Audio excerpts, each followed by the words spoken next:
우리가 하나님의 복음에 대해서 말씀을 보았습니다. 우리 지난주에 보았던 17절의 말씀을 같이 한번 읽어봅니다. 17절 시작. 복음에는 하나님의 의가 나타나서 믿음으로 믿음에 이르게 하나니 기록된 바 오직 의인은 믿음으로 말미암아 살리라 함과 같으니라. 복음에는 하나님의 의가 나타나서 우리가 믿음으로 믿음에 이르게 된다라고 얘기합니다. 그 말씀이 얼마나 은혜스러운 말씀인지 우리가 지난주 말씀을 통해 보았습니다. 그런데 의만 있는 것이 아니라 세상 가운데는 불의가 있습니다. 불의가 있으면 하나님의 진노도 있기 마련입니다. 오늘 본문은 바로 그 불의에 대한 하나님의 진노를 말씀하는 말씀입니다. 주보에는 32절까지 기록되어 있는데 제가 25절까지만 끊어서 보았습니다. 말씀을 준비하다 보니까 너무 길어서 여러분들은 길어도 참 감사하면서 잘 듣는데 이렇게 제가 배가 고파서 시간이 길어지면 힘들 것 같아서 반으로 끊었습니다. 웃는 분들의 의미는 무엇이지요? 그래서 25절까지 말씀을 보게 된 겁니다. 우리 17절의 말씀을 전제해서 복음에는 하나님의 의가 나타나서 그 복음을 믿는 자가 믿음에 이르게 된다라고 말씀했습니다. 그러면 그 복음을 받지 않는 자에 대해서 오늘 말씀은 이야기합니다. 18절의 말씀을 같이 읽어봅니다. 시작. 하나님의 진노가 불의로 진리를 막는 사람들의 모든 경건하지 않음과 불의에 대하여 하늘로부터 나타났나니. 여러분, 복음을 받지 않으면 그것뿐이야, 다음에 받으면 되지, 나중에 또 기회가 있겠지, 받든 안 받든 별 상관이 없잖아 라고 성경이 얘기하지 않습니다. 불의 때문에 그 복음을 받지 않으면, 그 진리를 막으면 하늘로부터 그 불의에 대하여, 경건하지 않음에 대하여 하나님의 진노가 나타난다라고 이야기합니다. 여러분, 좋은 말씀이 아니잖아요. 우리는 늘 좋은 말씀만 교회에서 듣습니다. 때로는 복받아라, 축복한다, 잘된다, 번성한다, 복을 흔들어 눌러 밟아 넘치도록 받는다, 이런 말씀만 좋아합니다. 여러분, 그래서 교회가 마케팅에 빠져 있다라는 비판을 요즘 듣습니다. 물건을 팔 때 단점을 얘기를 잘 하지 않지 않습니까? 물건을 팔 때 좋은 얘기만 합니다. 먹음직도 하고 보암직도 하고 써보면 편리할 것 같고 저거 없으면 안 될 것 같은 그러한 것들만 이야기하면서 이렇게 물건을 팔듯이 늘 복음에 대해서도 그렇게 우리는 받습니다.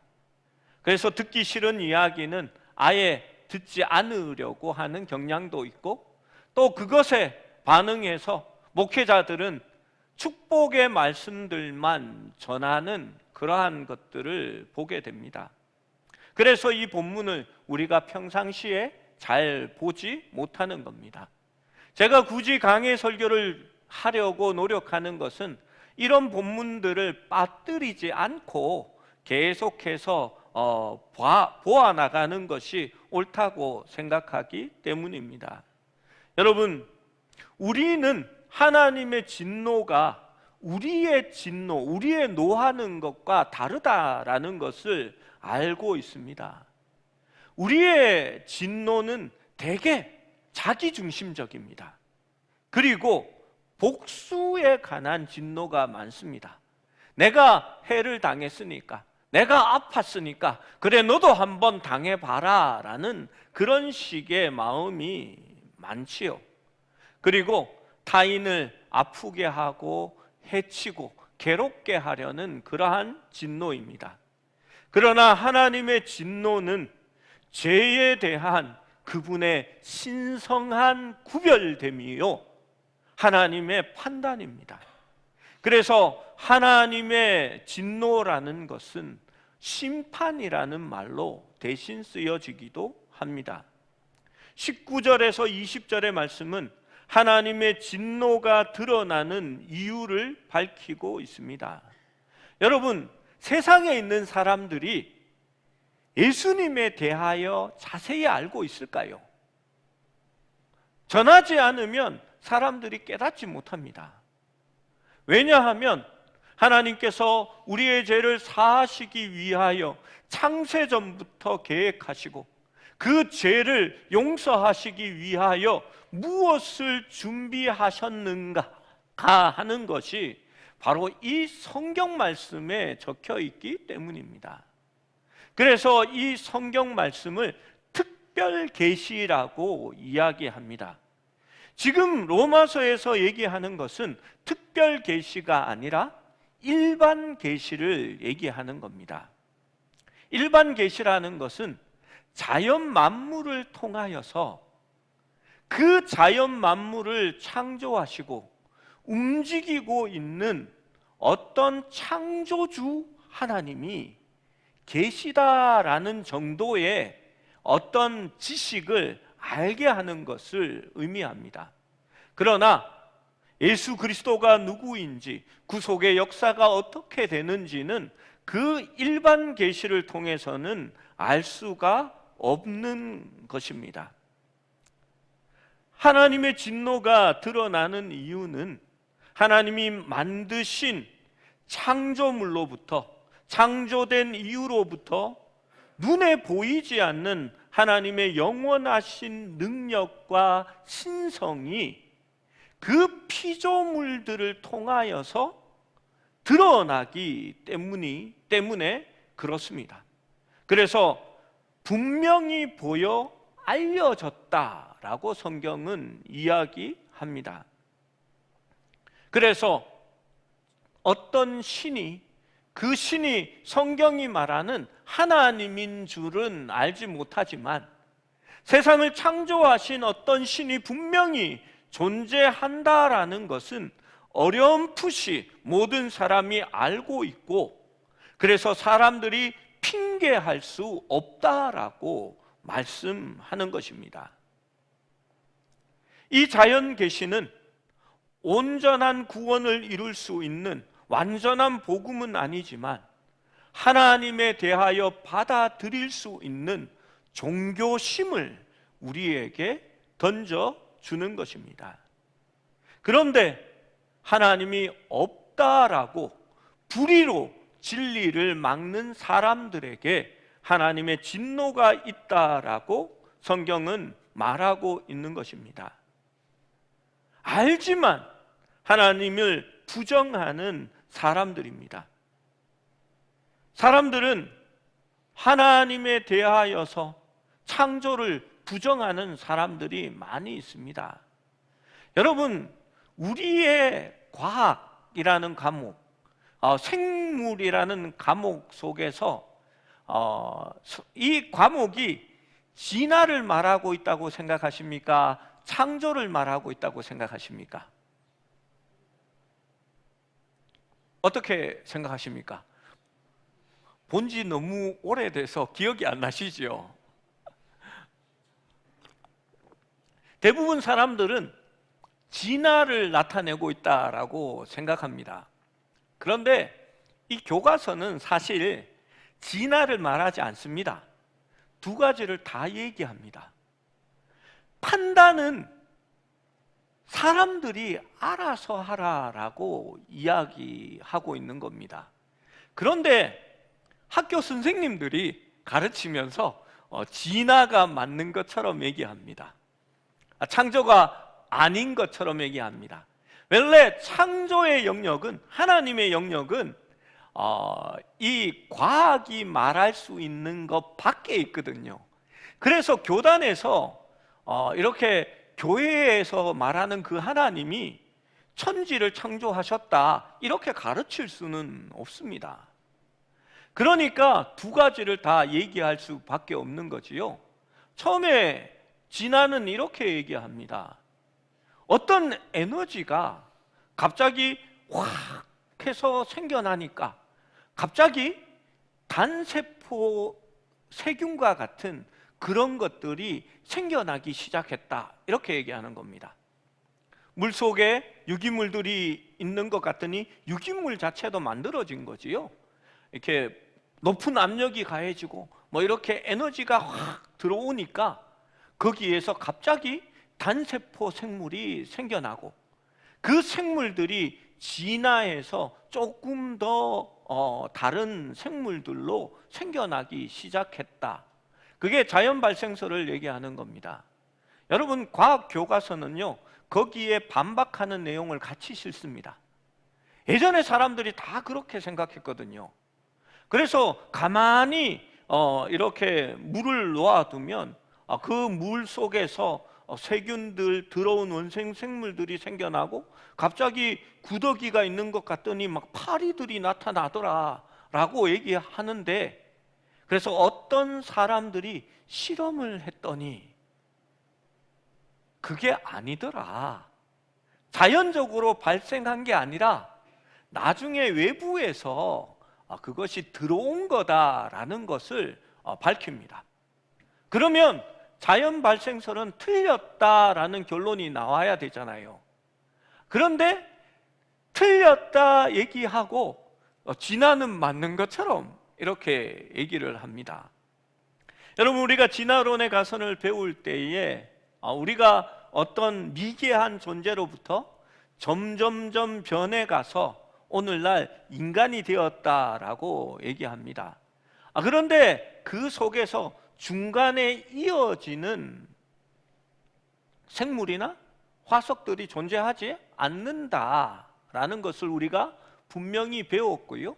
그리고 중간에 어떤 화석들이 나타나지만 이렇게 해골 하나가 발견됐는데 이렇게 그 해골이 조금 모양이 다르기 때문에 인류의 조상이 아니었을까 추정한다, 이렇게 얘기합니다. 그런데 우리가 수요 예배 때 얼마 전에 본 골리앗과 같은 사람의 해골이 발견되는 겁니다. 키가 3m입니다. 막 장대한 골격을 가지고 있지요. 그 골리앗의 유골이 탁 나타나니까 우와, 인류의 새로운 조상을 우리가 발견했다라고 얘기하면 여러분, 이상하지 않습니까? 과학적 사실이라는 것은 계속해서 경험되어지고 그 결과가 이어지는 것을 사실이라고 말합니다.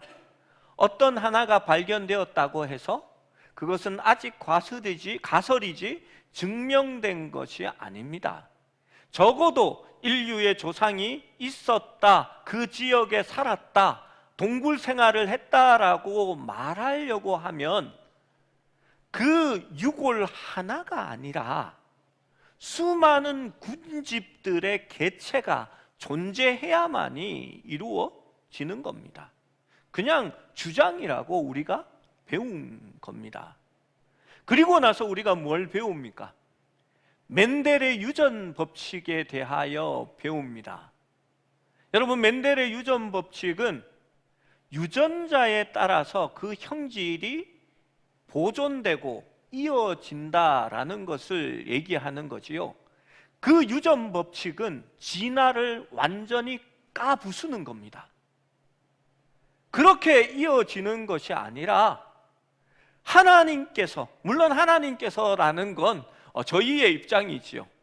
생물에게는 유전자가 있어서 그 유전자가 그 형질을 좌우하고 그 형질이 나타나는 것은 확률적인 분포에 하나여진다라고 이야기하는 것입니다. 그러면 이 유전학을 배울 때에 진화론은 이미 틀렸다, 그 가설 자체가 성립되지 않는다라는 것을 함께 배운 겁니다. 그리고 나서 사람들에게 묻습니다. 진화론이 맞냐, 아니면 무언가 누군가가 그 생물들을 창조한 것이 맞을까? 그런데 사람들은요, 대부분 다 진화론이 맞지 하나님은 없다 이렇게 얘기합니다. 여러분, 분명히 틀렸다고 배우고 맞다고 얘기하는 건 무슨 심보일까요?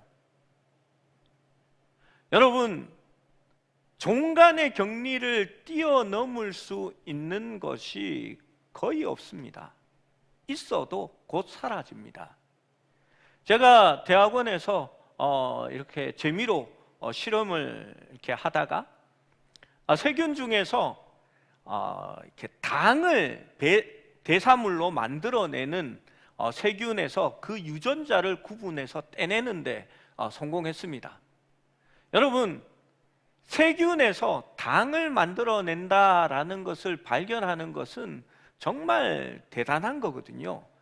그게 어떤 의미를 가지냐 하면요, 우리 모든 것에 설탕, 단당류들이 다 들어가 있습니다.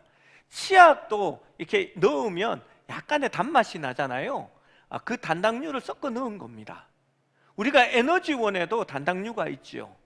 그리고 가장 많이 얻는 것은 다당류지만 설탕, 이런 것들을 만드는 겁니다.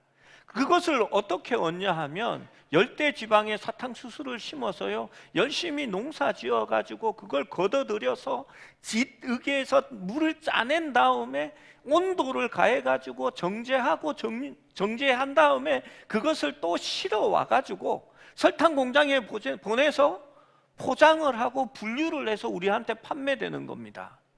얼마나 얻기가 힘이 듭니까?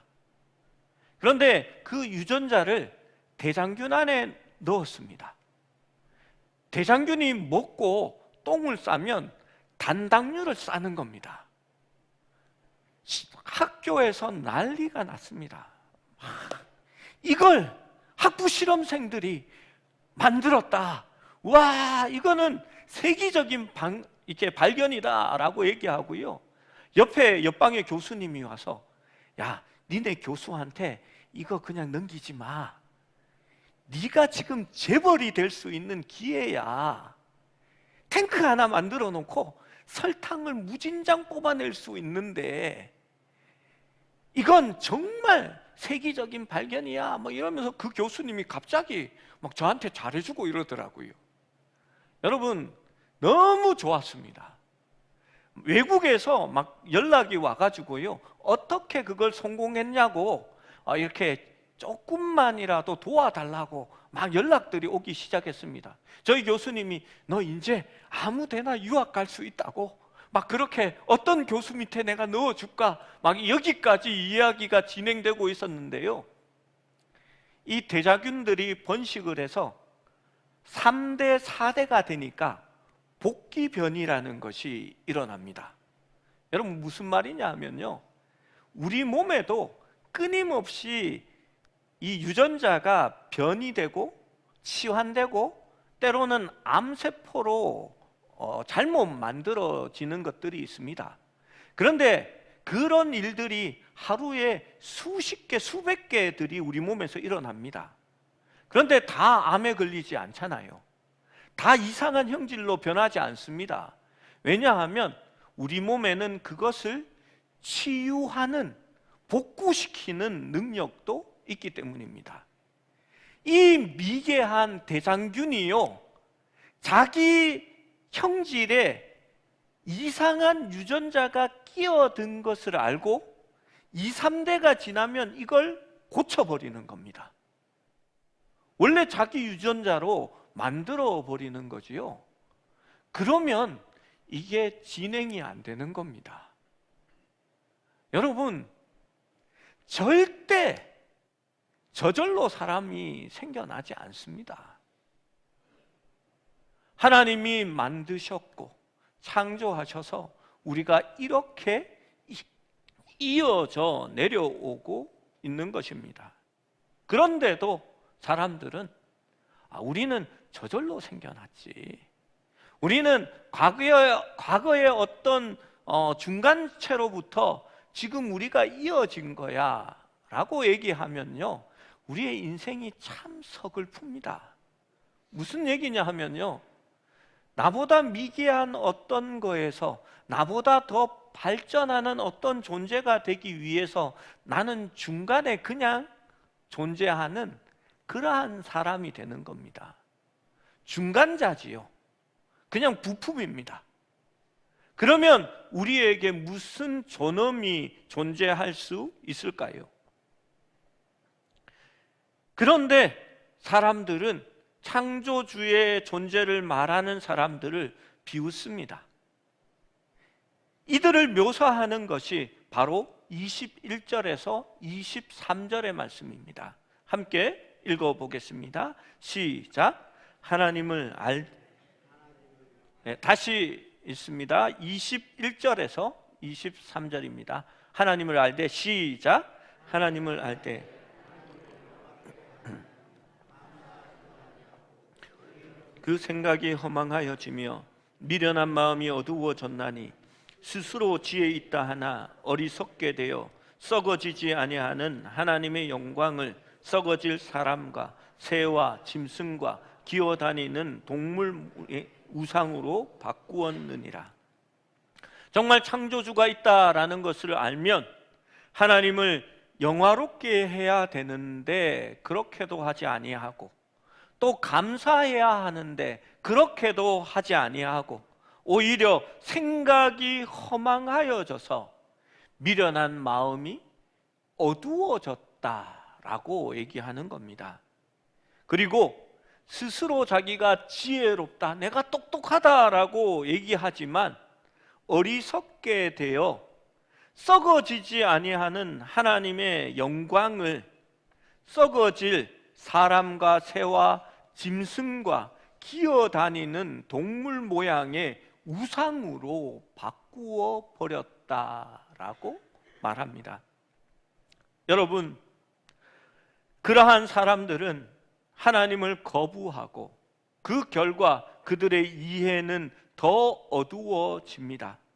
그들은 고의로 하나님을 거역함으로써 빛 가운데 거하지 아니하고 어두움 속으로 들어가는 것입니다. 내가 똑똑하고 지혜 있다라고 말하지만 그들은 실상 어두운 자들이라, 어리석은 자들이라 성경은 이야기합니다. 그리고 이 사람들은 정말 불행하고 어리석은 교환을 합니다. 썩어지지 아니하는 하나님의 영광을 우상들에게 줘버리는 것입니다. 그 우상들은 피조된 것들입니다. 사람과 새와 짐승과 기어다니는 동물 모양의 우상으로 바꾸어 버립니다. 여러분, 역사를 통해서 보면 고대 근동과 또 우리나라에서도 여러 가지 신을 섬기게 됩니다. 황소, 매, 뱀, 독수리, 심지어 비단 딱장벌레, 고양이까지도 신성시하고 그것들이 복을 내려준다고 생각하고 신으로 섬기는 그러한 사람들이 많았습니다. 여러분, 요즘 우리나라 1, 2년 근간에 일어난 일들을 생각해 보십시오. 나라의 최고 지도자와 또 총리와 장관들이 점집에 드나들며 그 부인들이 함께 어울려서 우리가 이러한 것에 마음이 잘 맞고 우리가 통하는 게 있어서 그때부터 어울려 다녔다라고 얘기합니다. 무엇이 통했습니까? 함께 점보러 가는 거, 그리고 길흉하복을 점치는 거에 마음이 통했습니다. 이들이 나라와 국정을 이야기하면서 무슨 법사니, 무슨 무당집의 그러한 사람들의 이야기를 듣고 판단했다라는 것이 참 서글프지 않습니까? 여러분, 저는 건진법사라고 처음에 얘기하니까요, 그 사람 이름이 건진인 줄 알았습니다. 지금 그렇게 생각하시는 분 분명히 있죠. 이름이 건진이고 스님인데 좀 유명한 분이라서 건진법사라고 얘기하는 모양이다 라고 그렇게 생각했더니 그게 아니라고 얘기했습니다. 조계종에도 여러 가지 파벌이 있는 모양입니다. 이렇게 일광이라는 조계종의 승려로 활동하는데, 원래 이렇게 이 승려는 아니고 이렇게 무속인의 역할을 하는 인물에게 이렇게 법사라는 호칭을 붙여서 이렇게 무속 기술자를 그렇게 건진법사라고 부른다라고 합니다. 여러분, 그러니까요, 자격증 없는 가짜 무속인을 이렇게 법사라고 그렇게 부른다라는 그런 말입니다. 여러분, 왜 거기 가서 나라 국정을 묻고요?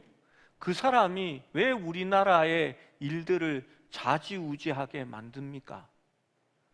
여러분, 총리의 부인과 총리와 그 대통령의 부인이 그러면서 나라를 다스렸다라고 하는 것이 여러분 이상한 일 아닙니까? 제가 보수와 진보를 논하고 여러분 이 어떤 당파를 주장하는 얘기가 아닙니다. 목사로서 어떻게 그러한 일들이 우리 가운데 일어날 수 있느냐 하는 것을 말씀드리고 싶습니다. 저는 늘 정치적으로는 중립이라고 말씀을 드립니다. 교인들이 교회 안에서 정치적인 성향으로 다투거나 나뉘는 것이 우리에게 도움이 되지 않기 때문입니다. 여러분, 이러한 사람들에 대해서 자기가 스스로 지혜 있는 자라 생각하지만 이렇게 어리석은 자들이 되어버린 겁니다. 그리고 그들의 삶이 저렇게 패가 망신하여 지는 겁니다. 이러한 사람들에 대해서 하나님의 진노는 어떻게 나타날지 24절에서 25절의 말씀이 이야기하는 겁니다.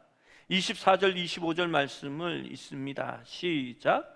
그러므로 하나님께서 그들을 마음의 정욕대로 더러움에 내버려 두사 그들의 몸을 서로 욕되게 하게 하셨으니 이는 그들이 하나님의 진리를 거짓 것으로 바꾸어 피조물을 조물주보다 더 경배하고 섬김이라. 주는 곧 영원히 찬송할 이시리로다. 아멘. 여러분, 하나님께서 진노하셨는데, 여러분, 하나님이 진노하시면 무언가 확실한 심판이 있어야 되는 거잖아요. 저는 그러한 면에 있어서 하나님께 조금 불만이 좀 많습니다. 정말 나쁜 사람들 있잖아요. 저 사람 때문에 교회가 엄청 욕을 얻어먹고 전도하면 전도가 안 돼요. 막 심지어 저런 사람들 때문에 아빠가 목사라는 게 부끄럽다고 얘기하는 그런 얘기도 듣습니다. 여러분, 왜 하나님께서 진노로 심판을 하셔야지? 오늘 말씀해 보면 이렇게 말씀합니다. 정욕대로 더러움에 내버려 두사. 아니, 왜 내버려 두십니까, 하나님? 마른 하늘의 날벼락이라는 얘기가 있잖아요. 정말 그런 사람들은 하나님이 내버려 두지 마시고 정말 마른 하늘에, 구름 한 점 없는 하늘에 날벼락이 탁 쳐가지고 정수리에 정확하게 콱 꽂히면 사람들이 하나님 살아계시는구나, 심판받았다 라고 얘기할 거잖아요. 그러면 좋겠는데 우리 하나님이 뭐라고 얘기하냐 하면요, 그냥 내버려 두사라고 이야기합니다. 여러분, 사랑의 반대말이 무슨 말이냐라고 이렇게 책에 적혀져 있습니다. 사랑의 반대말이 뭘까요? 잘 아시네요. 많은 사람들이 미움이라고 얘기합니다. 미운 것도 정의입니다. 생각이 있기 때문에 그렇지요. 사랑의 반대말은 무관심입니다. 저놈이 어떻게 되든지 말든지 상관도 없고 생각도 없는 겁니다. 여러분, 하나님께서 아브라함과 언약을 맺으시고 가나안 땅을 하나님께서 아브라함에게 주신다라고 얘기하면서 창세기 15장 16절은 이렇게 말합니다.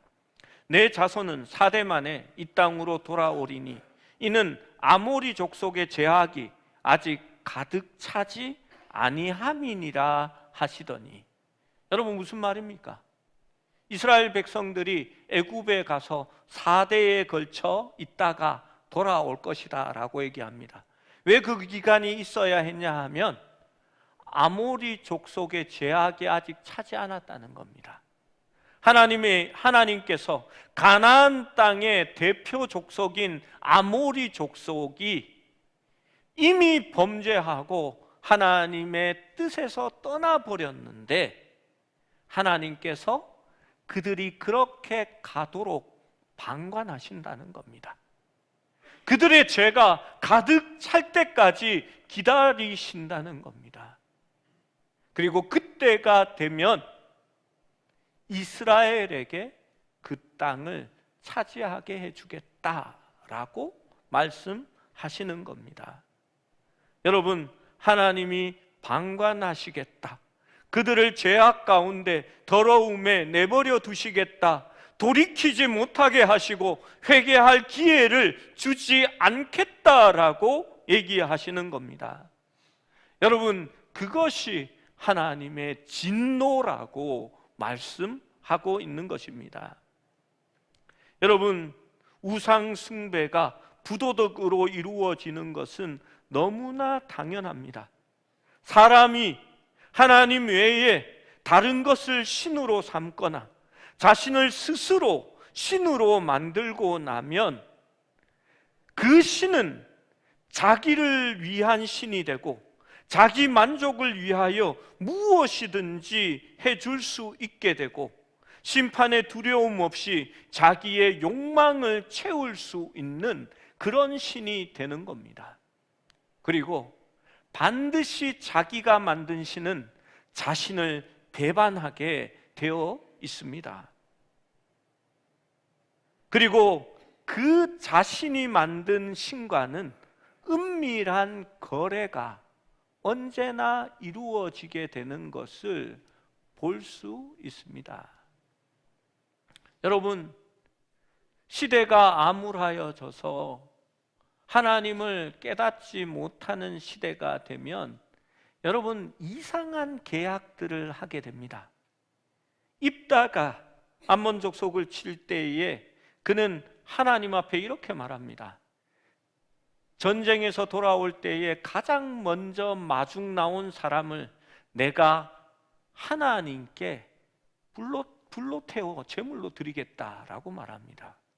여러분, 자신이 쳐서 무찌르고 있는 암몬의 몰렉에게 드리는 제사가 바로 그 제사입니다. 하나님이 이기게 하셨는데 하나님을 섬기기는커녕 이방신에게 제사하는 것을 받아들여서 그렇게 행하는 겁니다. 여러분, 우리 롯의 이야기를 큐티 말씀을 통해서 보았습니다. 소돔과 고모라가 타락하고 범죄하게 됩니다. 하나님께서 그들을 내버려 두사 결국은 심판까지 가게 만드는 겁니다. 여러분, 롯이 그곳에 거하면서 어떠한 일이 일어납니까? 우리 다음 구절에 보면 이러한 무관심은 반드시 성적 타락으로 이어진다라는 것을 바울은 얘기합니다. 그들의 문화 속에서 그들과 함께 살아갈 때에 롯이 이야기합니다. 남색하는 것은 절대 안 된다. 대신 남자를 알지 못하는 내 딸 둘이 있으니 그 둘을 너희 마음대로 하라라고 얘기합니다. 여러분, 그거는 되는 겁니까? 안 되는 겁니다. 왜 그렇게 얘기할까요? 하나님을 잃어버렸기 때문입니다. 자신을 위하여 신을 만들고 눈에 보이는 좋은 것을 향하여 부귀영화를 위하여 따라갔던 롯은 결국 하나님을 잃어버린 존재가 되어지는 것입니다. 진리를 거짓 것으로 바꾸어 피조물을 섬길 수 있으면 당연히 창조주가 아니라 자신을 예배하고 섬기는 것이 되어지기 때문입니다. 여러분, 이러한 죄의 결과는 바로 하나님께서 얘기하시는 방종입니다. 그냥 내버려 두는 겁니다. 이는 하나님께서 그들이 죄를 범하여 악한 길로 가도록 놓아버리는 겁니다. 돌이킬 수 있는 기회를 주지 않는 것이 하나님의 가장 큰 진노입니다. 시편 1장 1편 6절 말씀에 무릇 의인들의 길은 여호와께서 인정하시나 악인들의 길은 망하리로다 라고 얘기합니다. 어떻게 망합니까? 내버려둬서 망하는 겁니다. 로마서 1장에 언급된 하나님의 진노는 하나님의 진노가 적극적으로 표출되는 것이 아니라 그들이 반역의 열매를 거두도록 그냥 내버려 두는 것으로 설명됩니다. 강물에 떠내려가는 배를 붙잡지 않으십니다. 도덕적 타락은 하나님의 진노의 결과이지 죄의 원인이 아닙니다. 필연적으로 죄는 형벌을 만들어내게 되는데 그 타락의 모습들은 그들의 죄가 아니라 하나님의 진노로 말미암아 그들이 만들어낸 것들이라 성경은 말하는 것입니다. 시편 81편 11절 12절은 이렇게 말씀합니다. 내 백성이 내 소리를 듣지 아니하며 이스라엘이 나를 원하지 아니하였도다. 그러므로 내가 그의 마음을 완악한 대로 버려두어 그의 임의대로 행하게 하였나이다. 하나님의 심판이란 하나님께서 사람들이 자기 마음의 정욕대로 행하도록 내버려 두는 것입니다. 그들은 자기가 잘되고 지혜롭고 원하는 대로 되고 욕심대로 살아가고 있어서 좋아할지 모르지만 실제로 그들은 점점 더러워지고 엉망이 되어지고 있는 것입니다. 여러분, 그리스도인들의 마음속에 불만이 있습니다. 하박국의 기도와 같은 그러한 불만입니다. 하박국이 성루 꼭대기에 올라가서 시기온옷에 맞춘 노래를 부른다라고 성경은 기록되어 있습니다. 시기온옷에 맞춘 노래는 굉장히 격정적이고 높은 음조를 얘기합니다. 제일 높은 곳에 올라가서요, 하나님을 향하여 격앙된 소리로 하박국이 외치는 겁니다. 하나님, 왜 저 악인들이 우리보다 더 잘 살고 그들의 삶이 형통하고 그들이 부자고 왜 그들이 편안한 삶을 살아갑니까?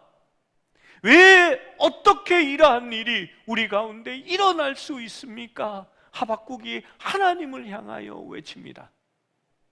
여러분, 하박국은 오늘 로마서의 말씀과 반대로 순서를 이어갑니다. 하박국이 하나님 앞에 들었던 음성은 오직 의인은 믿음으로 말미암아 살리라라는 말이었습니다. 하박국이 그 응답을 듣고 그가 어떻게 고백합니까? 외양간에 송아지가 없어도, 논밭에 식물이 없어도, 올리브 나무에 그 열매가 없어도, 이것이 없고 저것이 없어도 나는 구원의 하나님을 인하여 기뻐하리로다 라고 외치게 되는 것입니다. 여러분, 세상 사람들을 부러워할 필요가 없는 것은 그들이 이미 진노 가운데 있기 때문입니다. 여러분, 돼지우리에 갇힌 돼지가요, 살이 찌고 막 몸을 불리고 있다면 부러워할 것이 없는 이유가 곧 저들이 식탁 위에 오를 때가 다 됐기 때문입니다. 여러분, 우리에게는 오히려 복이 되는 것이 무엇인지 압니까? 작은 일에도 하나님이 우리의 삶을 간섭하는 겁니다. 때로는 아프고, 때로는 고생하고, 때로는 징계함으로써 하나님의 자녀요, 우리가 하나님의 사랑을 받고 있다라는 것을 알게 되는 것입니다. 작은 일들 가운데서도 하나님의 간섭하심이 있고, 그 일들로 통하여 고난으로 인하여 하나님을 점점 가까이 하게 되고 하나님을 의지하게 될 때에 성경은 우리에게 얘기합니다. 여호와 하나님을 가까이 하는 것이 너희의 복이다라고 말입니다. 여러분, 잘못된 길을 가는데도 주님께서 우리를 징계하시지 않으면 히브리서에는 너희는 하나님의 자녀가 아니라 사생자다라고 그렇게 표현합니다. 여러분, 징계가 있는 것이, 하나님의 간섭이 있는 것이 오히려 축복이다라고 이야기하는 것입니다. 여러분, 그렇습니다. 오늘 말씀은 우리에게 그것을 알려줍니다. 오직 의인은 믿음으로 말미암아 살아가게 되는 것이고, 하나님의 진노는 그들을 그냥 완악한 대로 버려두는 것이다 라고 말씀합니다. 그리고 25절의 마지막은 그렇게 결론을 맺습니다. 곧 영원히 찬송하실, 우리 주 하나님은 영원히 찬송하실이로다 라고 말합니다. 여러분, 피조물을 우리 창조주 하나님보다 찬양하고 그들을 의지하는 것이 아니라 영원히 찬양받으실 분은 우리 하나님밖에 없다라고 결론을 내리는 겁니다. 그리고 다음 주에 하나님의 진노가 우리에게 어떻게 이어지는지, 그 결과가 어떻게 나타나는지를 바울은 설명하고 있습니다. 다음 이 시간에 기대해 주시기 바랍니다.